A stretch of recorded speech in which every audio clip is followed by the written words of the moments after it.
Welcome to Luca is a Billionaire, where the only thing I invest in is your answers. You start by preparing the keyboard and your workspace.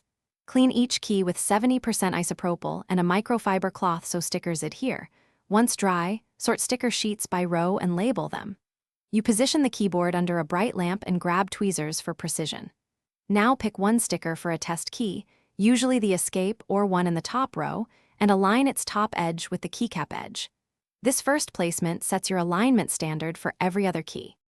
Once you have your alignment reference, continue applying stickers row by row. You peel each sticker with tweezers and align the top edge to the keycap first, because that prevents downward drift. Then press the center and sweep outward to the edges.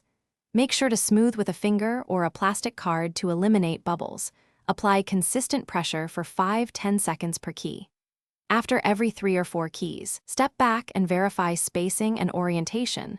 To finish, inspect every key and remove any lint.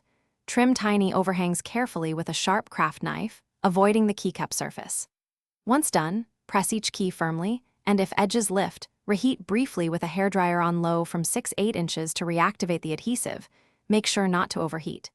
If a sticker is misaligned or creased beyond repair, lift it slowly with tweezers and replace it. You only get one clean reposition with good adhesive, so keep spare stickers ready. Thanks for watching and please subscribe. It's the best investment you'll ever make.